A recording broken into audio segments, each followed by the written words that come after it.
Halo semuanya, kembali lagi di Delft Podcast. Kali ini bersama saya, nama saya Rashid. Saat ini saya menjalani studi S2 jurusan Water Management di TU Delft. Nah, pada podcast kali ini kita akan membahas mengenai pertanian. Jadi, beberapa minggu atau beberapa bulan lalu, saya sempat jalan-jalan ke area Pijnacker, itu area utaranya kota Delft, tempat saya studi sekarang. Kota Delft di Pijnacker ini banyak banget greenhouse dan area pertanian lah. Yang menarik buat saya di situ adalah banyak banget mobil mewah dari Mercy, BMW, Porsche, pokoknya mobil-mobil mewah lainnya lah. Akhirnya saya berpikir, apakah petani di Belanda ini sebenarnya kaya-kaya ya sampai mereka bisa punya mobil yang keren-keren kayak gitu. Nah, akhirnya saat perjalanan pulang kembali ke Delft, saya sempat searching.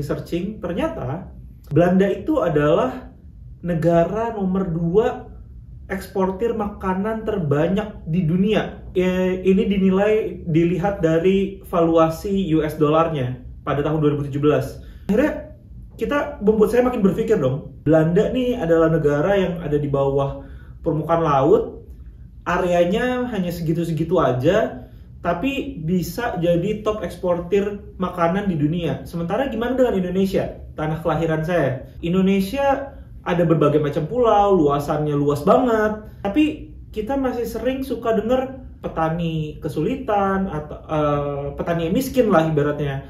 Kadang-kadang kita masih suka impor makanan dari negara-negara tetangga kita. Kenapa? Apa yang bermasalah sebenarnya sama Indonesia? Nah, di podcast kali ini saya mengundang seorang narasumber yang juga kolega saya di Delft. Beliau saat ini sedang studi S2 Irigasi dan Food Security di IHE Delft. Langsung aja saya undang Mas Andre, dipersilakan Mas. Halo Mas Rashid, apa kabar? Baik, alhamdulillah. Siap, mantap. Jadi boleh coba perkenalkan diri dulu Mas. Mungkin tadi saya udah kenalin tapi baru singkat aja. Ya, buat teman-teman semua, perkenalkan saya Andre. Tadi sudah disampaikan Mas Rashid, benar saya jurusan irigasi, Irrigation Engineering and Management for Food Security di IHE Delft. Saat ini tingkat S2, itu jadi tahun 2021 saya mulai seperti itu Mas. Oke, menarik nih Mas. Jadi mungkin lanjut dari pemikiran saya sebelumnya nih Mas. Kenapa sih kok bisa ya petani di Belanda kaya tapi petani di Indonesia tuh enggak? Dan salah satu yang ada di pikiran saya adalah saya sempat waktu saya studi S1, saya sempat diajak sama dosen saya untuk mengunjungi salah satu daerah irigasi di Banten. Terus saya lihat daerah irigasinya itu akhirnya malah jadi penuh pemukiman, bukan sama sawah atau apapun. Mungkin Mas ada background di situ atau bisa menjelaskan itu kenapa ya Mas sebenarnya? Padahal kalau misalnya kita bandingin sama Belanda, ya Belanda kan juga padat gitu loh, tapi kenapa produktivitasnya bisa beda? Jadi sebetulnya jawabannya sudah Mas Rashid singgung sedikit. Pertama dari masalah lahan, gitu. Itu yang membedakan Indonesia dengan Belanda. Kepemilikan lahan per petaninya itu berbeda. Kemudian tadi produktivitas juga sempat disinggung, itu juga berbeda. Kemudian tadi sudah disebutkan juga oleh Mas Rashid mengenai valuasi dari ekspor yang dilakukan oleh Belanda seperti itu juga berbeda gitu, tipe komoditas pertaniannya. Nah, ini salah satu yang contoh-contoh yang membedakan pertanian Indonesia dengan pertanian Belanda seperti itu Mas. Jadi kalau kita mau ekspor lebih dalam, wah itu sangat menarik seperti itu. Oke. Nah, kalau saya nggak salah ingat nih, Mas Andre nih di Indonesia kan juga seorang peneliti ya, peneliti mengenai pertanian dan perkebunan. Ya. Emang sebenarnya di Indonesia ini komoditas utamanya apa sih Mas? Sampai valuasinya rendah itu? Sebetulnya ya kalau kita bilang kalau tadi komoditas yang paling utama itu adalah kelapa sawit paling besar di dunia gitu. Indonesia paling besar. Kemudian yang juga besar komoditasnya diproduksi oleh Indonesia sebetulnya beras. Tapi kemudian kenapa beras atau padi ini kemudian tidak begitu pilar ekspor bagi Indonesia ya karena dikonsumsi dalam negeri kebanyakan gitu. Jadi bahkan kita tahu kita pun kadang-kadang masih impor dari negara-negara lain. Kemudian juga selain itu kita juga ada tebu dan jagung. Nah, tebu juga lagi-lagi ini banyak polemiknya dan kita tahu gula kita setiap tahun mesti impor dari negara tetangga. Seperti itu. Nah, jadi itu sebetulnya komoditasnya. Kita masih bertumpu sama kelapa sawit, tapi untuk komoditas-komoditas lainnya kita masih performanya belum begitu bagus. Oke, Mas. Terlepas dari kelapa sawit, karena sepemahaman saya kelapa sawit itu lebih ke tanaman komoditas yang artinya kita nggak makan.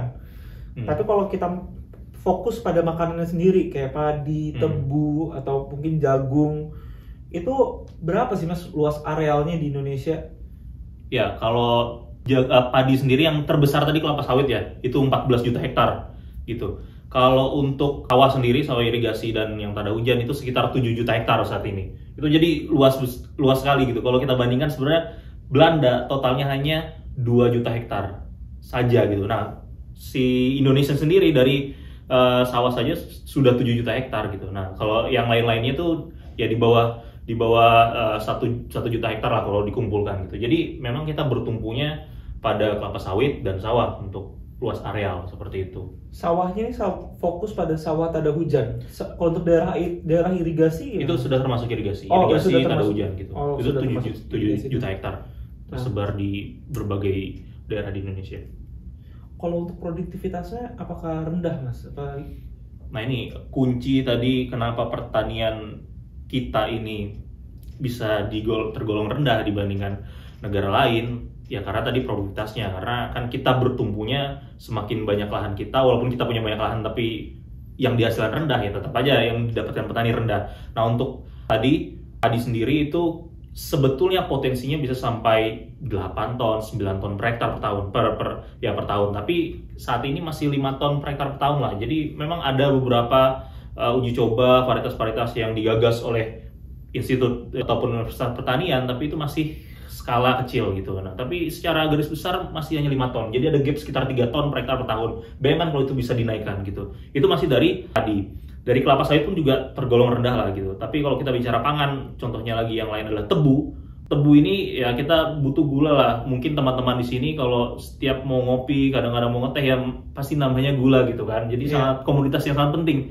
Tapi tebu kita ini hanya sekitar 60-70-an ton per tahun lah. Padahal kalau negara tetangga kita, Thailand, itu bisa sampai 100 ton per tahun. Itu baru dari tebunya.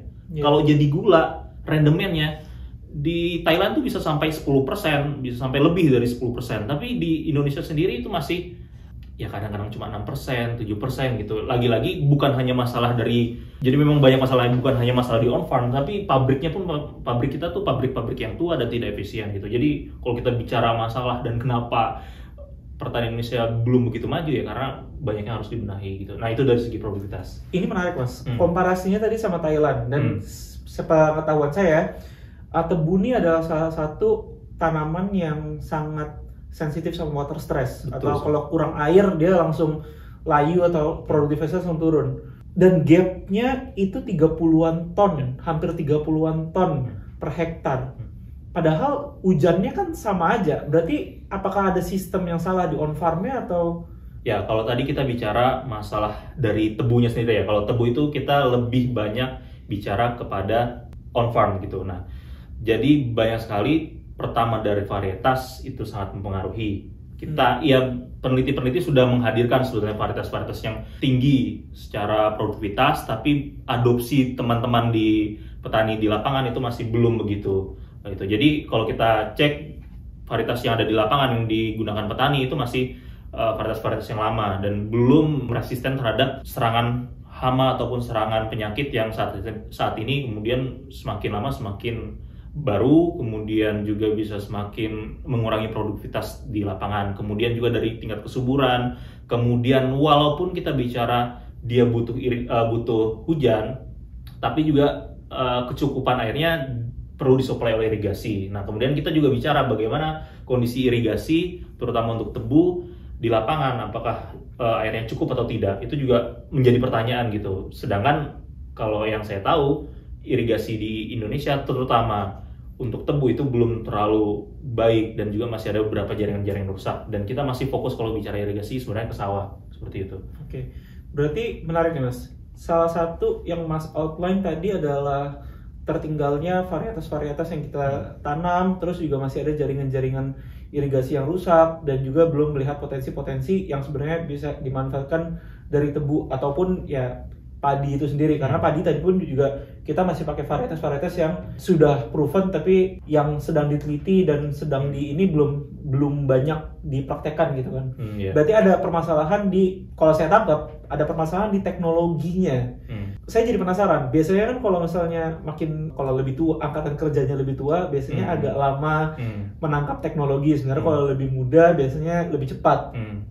Saya jadi tertarik berapa banyak angkatan kerja di sektor pertanian dan rata-rata umurnya berapa sih, Mas? Ya, sekarang mungkin sudah 280 juta orang ya di Indonesia ya. Nah, 38 jutaan itu sebenarnya petani ya, bukan hanya petani sawah juga, tapi petani ya kelapa sawit, petani tebu dan sebagainya. Jadi total 38 juta. Maaf, berapa? 38 juta orang. 38 juta orang. Nah, sekitar itu. Nah, tapi hanya 8% yang merupakan pemuda yang umurnya kurang lebih dari 30-35 tahun lah. Sedangkan kalau yang umurnya di atas 55 tahun itu sekitar 38% atau mungkin sekitar 35-40%. Jadi memang jomplang. Nah, tapi kalau kita bicara lagi lebih spesifik ke pemuda, semakin tahun ini jumlah pemuda yang bekerja di sektor pertanian itu semakin menurun dibandingkan yang jasa ataupun manufaktur gitu. Jadi memang ketertarikan pemuda yang kita tahu bahwa mereka ini relatif lebih melek terhadap teknologi maupun digitalisasi itu lebih sedikit seperti itu. Walaupun sebetulnya di Belanda sendiri petani-petani juga yang tua juga banyak gitu. Tapi kuncinya adalah sekarang bagaimana mereka bisa adopsi teknologi dan bagaimana tingkat pendidikan mereka sebetulnya itu. Itu juga yang pengen saya singgung karena makin banyak pemuda tapi kalau background pendidikannya kurang tinggi juga masih akan lama untuk mengadop teknologi-teknologi yang lebih baru. Kalau misalnya background pendidikannya sendiri yang pemuda-pemuda ini atau secara general itu gimana Mas yang Mas tahu? Nah, ini juga kalau kita bisa komparasi ya. Kalau di Indonesia sendiri tadi sebagian besar sekitar 30%-an itu masih petani-petani, 50% itu masih yang lulusan SD atau bahkan tidak sekolah. SD belum lulus SD bahkan tidak sekolah. Itu yang di Indonesia. Nah, kalau di Belanda itu 50%-an itu yang sudah levelnya SMA gitu. Jadi dari segi itu bukan berarti mengecilkan teman-teman SD kemudian tidak bisa berimprovisasi ya, tapi secara general kita bisa bilang bahwa ya semakin rendah pendidikan, semakin adopsi mereka untuk teknologi semakin rendah juga seperti itu. Nah, jadi walaupun mungkin tenaganya masih muda kemudian ataupun yang pemuda ini sedikit, tapi kalau misalnya tingkat pendidikannya pun rendah, itu juga tidak bisa kemudian membantu banyak dalam hal terutama adopsi teknologi di lapangan gitu. Ya kalaupun nanti pemudanya semakin banyak tapi tadi tingkat pendidikannya tidak diperbaiki juga itu juga menjadi hal yang kurang dalam adopsi teknologi di lapangan. Ternyata cukup polemik ya yang permasalahannya ya. Apalagi tahun 2020 2021 kita habis didera pandemi, pasti itu hit hard lebih besar juga untuk pertanian Indonesia ya. Ya, sebetulnya sebenarnya menarik ini. Ini sebetulnya bisa menggait sebenarnya teman-teman pemuda terutama untuk kerja di sektor pertanian, karena pertanian ini dibandingkan sektor pariwisata, sektor transportasi, mungkin sektor jasa, pertanian ini lebih resisten terhadap pandemi ataupun goncangan-goncangan ekonomi. Contoh 98 itu pertanian itu masih tergolong bertahan dibanding sektor-sektor lainnya. Nah, tapi memang kalau kita bicara bagaimana keuntungannya dibandingkan sektor lain, contoh misalkan ya sawah itu paling sebulan itu pemiliknya bisa dapat ya 1,5 juta dari per hektar ya per tahunnya. Kalau dibandingkan yang lain mungkin lebih baik saya jual aja tanahnya seperti itu kan. Itu kan yang menjadi itu gitu. Walaupun ya nggak terlalu banyak pengaruh lah ketika ada goncangan ekonomi atau dari faktor eksternal yang kemudian mencoba untuk dinamika ekonomi ini semakin kurang baik gitu. Tapi ya dari segi pendapatan kurang begitu baik. Jadi kalau misalnya saya bisa ambil kesimpulan, Indonesia bahkan untuk hanya luas sawah padi aja 7 juta hektar. 3 kali lipat daripada luasnya Belanda. Jadi sebenarnya kita mungkin bisa dibilang negara agraris karena hanya lahannya aja gede, tapi performanya kurang anjlok gitu.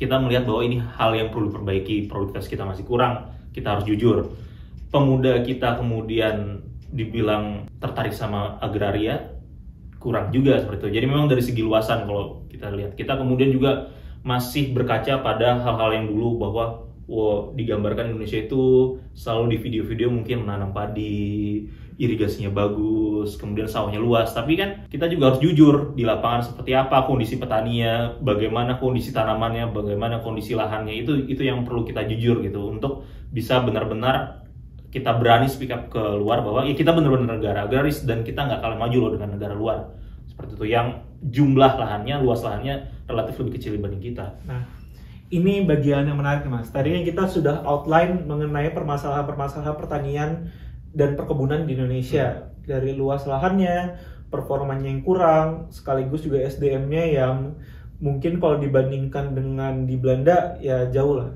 Nah, kan Mas belajar di irrigation engineering and management of food security. Otomatis mereka pasti juga sedikit-sedikit ngajarin nggak sih Mas mengenai best practice yang mereka lakuin di Belanda. Nah, kira-kira boleh nggak sih Mas di-share sebenarnya kalau di Belanda tuh mereka kayak gimana sih Mas? Iya, jadi kenapa kemudian pertanian Belanda di Belanda ini maju? Kalau saya boleh melihat ya gitu. Pertama, ya luas lahannya segitu-segitu saja. Kemudian ya tadi udah dibilang sama Mas Rashid, lokasinya itu di bawah permukaan air.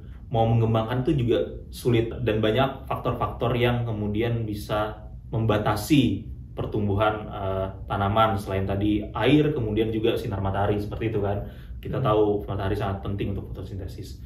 Kemudian tenaga kerja juga sulit gitu. Tapi faktor-faktor pembatas inilah yang kemudian mendorong petani maupun stakeholder di pertanian untuk bagaimana sih kita bisa maju produktivitas. Karena kuncinya adalah produktivitas. Kalau lahan sedikit, apa yang bisa kita tingkatkan? Produktivitas dan juga kualitas dari pangan gitu. Jadi kalau saya melihat bahwa penerapan teknologi mereka, kemudian bagaimana mereka menjaga lahan mereka ini supaya tetap luas per petani, itu kuncinya di situ. Kemudian pemahaman mereka, kemudian pendidikan mereka itu juga sangat berbeda dibanding Indonesia seperti itu. Dan juga ya inovasi-inovasi teknologi banyak sekali dilahirkan di Belanda ini yang kemudian ya direplikasi di berbagai negara. Oke, mungkin kita bahas sedikit agak lebih point to point nih Mas. Apa komoditas utamanya dan seberapa besar luas arealnya dan produktivitasnya per ton per hektar per tahun?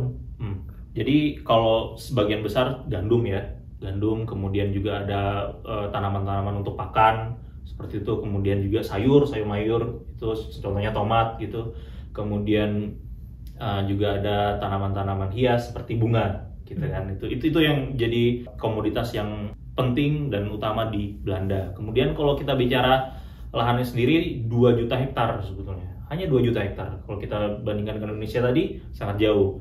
Kemudian rata-rata kepemilikan lahan per petani ini yang paling penting, mereka 40 hektar per petani. Indonesia petani itu rata-rata di bawah 1 hektar. Kalau bisa saya bilang 60% itu di bawah 1 hektar. Nah, kalau di sini rata-rata petani 40 hektar. Nah, kalau tadi misalkan pendapatan petani di Indonesia aja 1 juta, 1,5 juta lah per hektar. Kalau mereka cuma 1,5 hektar ya berarti per bulan cuma dapat 700.000, 750.000. Nah, kalau di Belanda dengan harga yang sama ya berarti bisa dapat sekian juta, 40 juta, sekitar 60 juta per bulan seperti itu. Nah, itu sangat jauh ya seperti itu. Kemudian dari segi produktivitas, nah tadi bagaimana mereka berusaha meningkatkan produktivitasnya. Sebagai contoh nih, ada salah satu farm di Belanda ini tomat itu. Kalau di Indonesia tomat itu paling 30-an ton per hektar per musim tanam. Di sini bisa sampai 140. Kalau dihitung-hitung 140 ton per hektar per musim tanam. Berapa? Jadi 7 kali lipat. Ya 30 ke 140 ya, sekitar 5 kali lipat lah.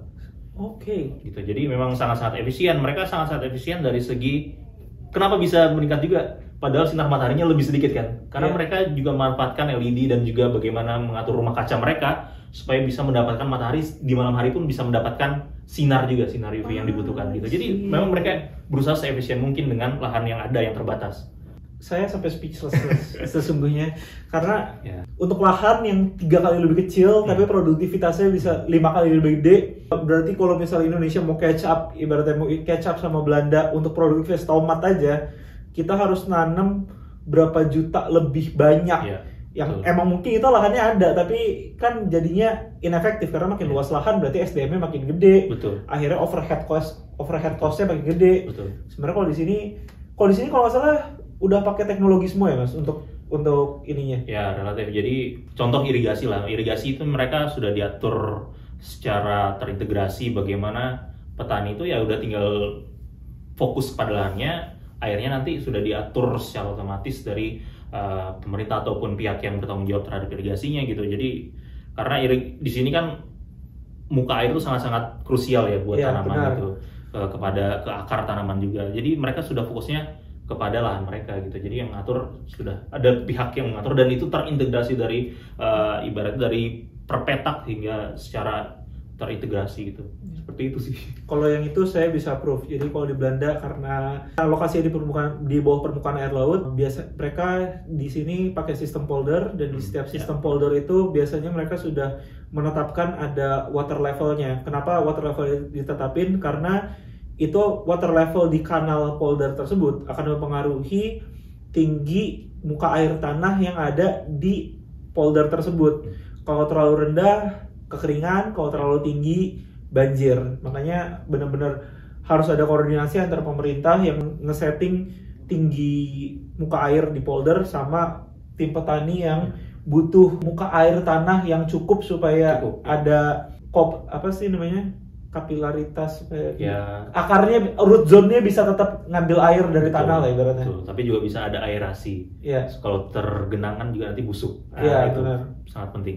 Tadi sempat Mas singgung mengenai seberapa muda dan seberapa tinggi pendidikannya. Apakah benar-benar cuma SMA atau gimana Mas? Ya sebetulnya kalau muda ya lebih banyak sedikit lah si petani-petani di Belanda yang muda ini ya. Jadi kalau tadi di Indonesia 8%, 9% yang petani muda, kalau di Belanda ini sekitar 11%. Petani tua pun sebenarnya lebih banyak di Belanda. Nah, tapi kalau dari segi tingkat pendidikan, itu mereka levelnya SD ke bawah itu sangat sedikit, 17% gitu. Nah, kalau di Belanda itu 50%-an itu sampai level SMA atau mungkin diploma lah gitu, medium level kalau bahasanya di kategorisasinya. Kemudian ya sisanya itu tadi yang sudah bachelor, kemudian master dan sebagainya gitu, jadi lebih advance gitu. Jadi kalau kita melihat sebetulnya walaupun pemudanya itu banyak tapi tingkat pendidikannya lebih rendah, itu juga sama saja gitu. Jadi kalau di Indonesia kan tadi baru sampai SD lah gitu. Jadi, belum lulus SD atau juga bahkan tidak menempuh pendidikan sama sekali seperti itu. Jadi itu sangat penting gitu terhadap adopsi teknologi. Di sini sudah sebagian besar ya pakai mesin, bukan manual lagi. Karena pekerja manusia itu mahal di sini ya, jadi kebanyakan menggunakan mesin dan juga menggunakan teknologi supaya per hektarnya nanti biaya lebih murah. Dan itu adalah salah satu resep kenapa Belanda bisa jadi eksportir makanan paling besar di dunia, nomor 2 pada tahun 2017 ya. Yang saya penasaran adalah berarti kan secara climate gak terlalu bermasalah, karena justru kalau misalnya untuk pertanian saya rasa climate di Indonesia yang tropis lebih suitable untuk pertanian daripada di sini, karena di sini winter kayak sekarang kita ngerekam lagi winter, di luar itu hanya 1 derajat dan matahari nggak kelihatan sama sekali. Walaupun mungkin kelihatan di ruangan terang ya karena lampu bukan karena matahari gitu. Sementara di Indonesia tiap hari hampir sepanjang tahun matahari at least 8 jam per hari, 6 sampai 8 jam per hari. Bisa nggak sih tinggal teknologi-teknologi yang tadi Mas sebutin diterapin di Belanda tuh diadopsi di Indonesia? Sangat mungkin sekali. Di Belanda ini petani sudah familiar dengan bagaimana prediksi cuaca, pencatatan cuaca, iklim dan sebagainya gitu. Jadi mereka tahu dalam beberapa hari ke depan bagaimana curah hujannya, bagaimana lama penyinaran mataharinya, dan lain sebagainya. Sedangkan kalau di Indonesia memiliki kekhawatiran kira-kira besok atau berapa hari lagi hujan tidak ya? Apakah tepat kira-kira saya menanam sekarang? Apakah tepat kira-kira saya memupuk sekarang? Contoh misalkan kemudian mereka mupuk, kemudian ternyata besok atau beberapa hari ke depan itu sudah hujan, ya berarti apa yang dipupuk kemudian hilang kan? Gitu. Jadi monitoring cuaca, kemudian monitoring kesuburan tanah itu juga sangat penting, dan itu belum diadopsi cukup banyak oleh petani. Ya kalau kita bicara perusahaan-perusahaan di perkebunan ataupun pertanian di Indonesia sudah, tapi kalau level petani yang tadi sekitar 38 juta orang, apakah sudah semua? Saya rasa belum seperti itu. Nah ini, padahal ini sangat penting untuk diadopsi, karena itu sangat krusial ya cuaca tadi kan. Tadi itu sangat penting untuk diadopsi oleh petani di Indonesia seperti itu. Itu berarti ada kaitannya juga sama BMKG ya, karena kalau di Belanda ini masalah cuaca mostly kita kerja sama KNMI kan. KNMI itu kita bisa sebut BMKG-nya Belanda lah. Terus mengenai teknologi, itu kan teknologi secara general, teknologi untuk peramalan cuaca atau remote sensing, sensor dan lain-lain. Kalau teknologi yang diterapkan pada proses pertaniannya, apakah traktornya beda mungkin, atau ada mesin hidroponiknya beda, drip irrigationnya beda, apakah ada kayak gitu, Mas? Kalau untuk traktor sendiri, ya tadi ini kalau masalah mesin itu semakin besar itu semakin efisien ya. Ya kalau kita mau bawa traktor di Belanda ini diterapkan di Indonesia, ya terlalu mahal biayanya gitu. Jadi kalau cuma punya setengah hektar kemudian pakai traktor kan biaya operasinya sudah mahal gitu. Nah kalau di sini kan efisien. Nah, kemudian ya modifikasi teknologi inilah kemudian yang diterapkan di Indonesia, contoh pakai hand traktor walaupun tuh masih semi manual lah seperti itu. Memang harapannya teknologi-teknologi di luar belum tentu juga bisa langsung diterapkan di Indonesia dan perlu modifikasi tadi. Kemudian kalau drip irrigation-nya di Indonesia belum terlalu banyak drip irrigation seperti itu. Di sini sudah relatif banyak lah karena di sini sangat-sangat penting untuk menekan evaporasi ya. Seperti itu. Nah kalau di Indonesia merasa wah hujan berlimpah-limpah, akhirnya nggak jadi masalah gitu. Jadi masalah irigasi itu belum terlalu menjadi hal yang krusial untuk mereka. Padahal kalau kita lihat dalam satu musim tanam belum tentu ketersediaan air itu selalu cukup gitu. Kadang-kadang dalam satu periode akan kemarau, akan terlalu banyak hari-hari yang sedikit hujannya seperti itu. Nah ini masih belum banyak, tapi sangat-sangat possible untuk diterapkan di Indonesia seperti itu. Nah tapi saya mau mendebat, Mas. Tadi kan Mas bilang kalau traktor hanya bisa untuk lahan yang besar. Kalau di Indonesia satu petani harus punya traktor, tapi pada lahannya cuma setengah hektar, ya mana mungkin. Tapi kan negara kita nih juga salah satu terkenal dengan koperasinya, Mas. Kenapa nggak, pasti kan dalam satu lingkup koperasi tani kan ada berbagai macam, ada totalnya banyak lah, luasan hektara pasti. Gimana kalau misalnya yang punya traktor koperasi, terus anggota koperasinya bisa minjem gitu, atau yang punya teknologi ya koperasi, anggota koperasinya bisa minjem gitu untuk nanam di daerahnya mereka, itu gimana, Mas? Ya, itu sangat possible sih sebenarnya koperasi. Nah sekarang tinggal bagaimana pelaksanaan, bagaimana manajemen koperasi itu di lapangan, kemudian juga bagaimana supaya operasi ini bisa berjalan efisien. Artinya walau kita bicara memang bisa banyak ya, tapi manajemen ketika musim tanam harus bersama-sama. Karena kalau misalkan yang saya mau nanam duluan, ya tetap aja operasinya hanya sekian hektar itu kan, yang lain masih belum gitu. Jadi ibaratnya sekali dinyalakan traktor itu bisa untuk cakupan lahan yang luas seperti itu. Jadi kurang lebih seperti itu. Koperasi petani yang mungkin di beberapa daerah di Indonesia atau terutama Jawa mungkin sudah relatif kuat ya. Nah, tapi kita juga jadi pertanyaan di tempat-tempat lain seperti apa.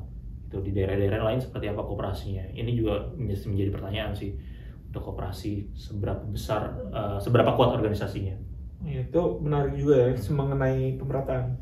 Nah, mungkin setelah saya ngecek-ngecek terus saya bertanya-tanya mengenai Indonesia, saya juga sempat ngecek-ngecek di Indonesia pertanian tuh kayak gimana secara pribadi ya, walaupun saya bukan nggak belajar full mengenai itu, saya hanya entusias. Saya ngelihat ada banyak startup pertanian kayak Taniho, Habibie Garden, terus saya juga lihat teman-teman saya di Instastory udah mulai beli sayuran organik yang ditanam sendiri. Ini sebenarnya di Indonesia ini udah banyak startup digital di bidang pertanian. Kenapa mereka kok kayaknya efeknya nggak sembombastis ya, let's say Goto lah. Sebelum situ saya ingin mengungkap hal bahwa Habibie Garden, saya tahu CEO-nya siapa, kemudian Tanihub itu kemudian berkembang dari mana, dan berbagai startup lain. Menariknya mereka ini bukan basicnya dari pertanian S1-nya. Ini sangat menarik. Jadi sebenarnya pertanian ini menarik juga sebenarnya bagi yang pendidikan lain gitu. Jadi memang melihat seksi sebenarnya pertanian ini, tapi kenapa kok yang dari pertanian itu yang kemudian tidak mau terjun langsung atau meng-create langsung ide-ide segar mereka yang harusnya mereka dapat di bangku kuliah kan? Ini juga tantangan bagi saya pribadi juga seperti itu untuk bisa membangun startup di bidang pertanian. Nah, tapi kembali lagi seperti itu bahwa startup ini memang tidak begitu kemudian cukup untuk bisa mengcover puluhan juta hektar lahan pertanian tadi, mengcover petani-petani tadi. ini suatu langkah yang bagus startup. Contoh startup misalkan TaniHub, dia bisa memotong middleman yang ada di lapangan. Selama ini petani menjual ke tengkulak kecil, ke tengkulak besar, penampung lagi sebelum pasar. Banyak rantai pasarnya sangat-sangat panjang. Nah, ini sudah cukup baik seperti itu. Tapi bagaimana penguatan dan konsumen juga diharapkan bisa familiar dengan digitalisasi seperti ini gitu. Jadi berpindah dari pasar real ke pasar digital ini juga perlu. Kemudian kalau tadi Habibie Garden dia lebih ke on farm kan. Masih ada tadi kuncinya di cost per hektarnya. Tadi bagaimana kalau saya sih melihat kuncinya restrukturisasi lahan-lahan petani seperti itu. Bagaimana mereka bisa dapat lebih efisien seperti itu. Habibie Garden sangat bagus karena tadi ada bagaimana sensor untuk monitoring suhu, monitoring cuaca, monitoring kesuburan tanah gitu dengan biaya yang relatif murah. Tapi bagaimana kemudian nanti bisa cost per hektarnya, produktivitasnya juga meningkat. Ya, gitu. Karena itu pasti ada capital expenditure yang nggak sedikit ya. Tidak sedikit di awal sebetulnya. Iya. Apalagi kalau biasanya yang namanya digital itu kan pakai internet gitu kan. Iya. Karena saya ingat waktu saya di daerah irigasi itu rada susah lah dapat. Waktu itu BTW saya S1 udah lama banget. Saya S1 di antara 2013 sampai 2017. 4G waktu itu katanya masih rada-rada susah, masih antara 3G, 4G gitu. Jadi waktu itu saya ingat saya internet agak susah, apalagi daerah-daerah irigasi itu masih agak susah ya. Terus kira-kira kalau misalnya kita nih Mas, dari apa hal yang Mas udah pelajari selama 1 tahun terakhir, apalagi sekarang lagi tesis ya Mas, dan ngelihat kondisi Indonesia yang seperti ini, kira-kira sebenarnya apa sih yang harus Indonesia lakukan supaya kita bisa juga step up pertanian kita kayak Belanda? Ya kita nggak usah muluk-muluk lah, seenggaknya kalau misalnya kita nggak bisa jadi top eksportir makanan di dunia, seenggaknya kita swasembada aja dulu gitu. Ya betul. Jadi memang swasembada itu sudah digaungkan sejak lama, tapi ya relatif kita masih bicara terhadap satu komunitas beras, padahal kita bicara yang lain juga kan. Pangan itu kita masih banyak impor dari negara lain. Yang jelas kita perlu, tadi sudah dicontohkan oleh Belanda, bahwa bagaimana kolaborasi antara pemerintah, kemudian juga dari segi praktisi, akademisi, untuk sampai level ke petani maupun stakeholder maupun perusahaan ya. Untuk itu triple helix collaboration ini harus sangat kuat seperti itu. Bagaimana dari level petak di lapangan bisa terintegrasi sampai regional bahkan nasional, itu penting. Tantangan juga Indonesia karena Indonesia tersebar juga pulau-pulaunya. Ya itu penting nih Mas, karena kalau jadi buat teman-teman yang nggak tahu triple helix collaboration itu adalah relationship antara industri, universitas, dan pemerintah. Jadi kalau Mas, dari yang saya tangkap dari Mas bilang, berarti di sini di Belanda pemerintah, industri, dan akademisi itu tahu apa yang terjadi di lapangan, nggak cuma hanya katanya atau proyeksi statistik belaka gitu ya. Jadi apa yang di research sama universitas atau sama institut penelitian itu benar-benar permasalahan yang ada di industri, dan hasil research itu dipakai sebagai dasar untuk policy making untuk government gitu ya. Seperti itu. Kemudian tadi kan kita bicara kepemilikan lahan. Saya sih selalu melihat bahwa kata kuncinya adalah lahan tadi gitu. Kita tidak bisa terus-terusan dengan setengah hektar tadi untuk bisa mendapatkan profit per petani. Nah, tapi ini memang sangat penting untuk, dan juga tapi kompleks untuk dipecahkan karena kan masalah kepemilikan lahan gitu. Bagaimana bisa lebih efisien. Nah, mungkin juga kita bisa dekati dari produktivitas. Bagaimana tadi adopsi teknologi bisa dicoba untuk terus diaplikasikan di pertanian seperti itu. Kemudian tingkat pendidikan petani, kita harapkan juga teman-teman yang di universitas bisa kemudian setelah lulus terjun ke bidang pertanian untuk mengangkat produktivitas, mengangkat hasil panen dan juga kualitas di pertanian seperti itu. Ini juga kira-kira kalau misalnya subsidi gimana Mas? Karena jadi seperti tadi saya sudah bilang sebelumnya, saya adalah salah satu entusias mengenai pertanian, dan belakangan ini saya lagi nonton Clarkson Farms, dan Clarkson Farms akan ada season 2-nya. Ya, cek di Amazon Prime. Salah satu yang menarik adalah dia dapat subsidi dari pemerintah Inggris untuk bertani. Nah, di Indonesia kan kayaknya ada nggak sih, atau apakah itu subsidi itu bisa buat menarik petani-petani muda untuk balik dari kota dan balik ke desa untuk jadi petani gitu? Ada dua yang mau saya highlight di sini. Pertama di Eropa sendiri, bukan hanya di Inggris ya. Yeah. Di Eropa sendiri ada Common Agricultural Policy yang salah satunya memberikan subsidi bagi petani muda. Jadi petani muda itu memang sangat disubsidi oleh pemerintah di Eropa. Kemudian juga untuk menerapkan pertanian organik itu juga ada subsidinya. Untuk smallholder farms, walaupun tadi ada yang 40 hektar, tapi ada juga petani-petani yang di bawah 40 hektar itu juga disubsidi oleh pemerintah di Uni Eropa, seperti itu. Nah, kemudian terkait subsidi ini di Indonesia sebenarnya sudah ada, cuma bagaimana aplikasinya, kemudian bagaimana penyalurannya. Ya mungkin teman-teman bisa cari di berita ya bagaimana subsidi pupuk, realisasinya di lapangan, subsidi pestisida dan lain sebagainya, alat-alat pertanian seperti apa realisasi dari anggaran ke realisasi. Saya bukan menjelekkan pemerintah, tapi kita coba bicara jujur. Kemudian masalah subsidi juga, apakah misalkan pemerintahan di tahun ini akan sama di pemerintahan periode berikutnya terkait subsidi? Karena tadi sudah dibilang sama Mas Rashid, di sini tahu ketiga aktor tadi tahu bagaimana arah ke depannya, haluannya seperti apa. Kalau kita bicara di Indonesia, beberapa kasus yang saya tahu pemerintahan di periode ini dan di periode berikutnya ada beberapa pergeseran program-program, entah itu subsidi maupun program di bidang pertanian yang kemudian kok tidak linear gitu, tidak sinergis. Nah ini juga penting itu tadi. Jadi pentingnya ada rencana jangka pendek, jangka menengah, dan jangka panjang tuh ya. Kurang lebih seperti itu. Mas Andri ini salah satu lulusan IPB yang sekarang kuliah lagi ngelanjutin fokus di pertanian dan perkebunan, irigasi dan manajemen food security. Kira-kira ada nggak Mas pesan-pesan buat teman-teman atau junior-juniornya di kampus atau junior-junior yang sedang lagi melakukan studi pertanian baik S1 atau S2 di Indonesia atau di luar negeri? Ya, yang pertama sih saya mau mengungkapkan fakta, ada beberapa riset.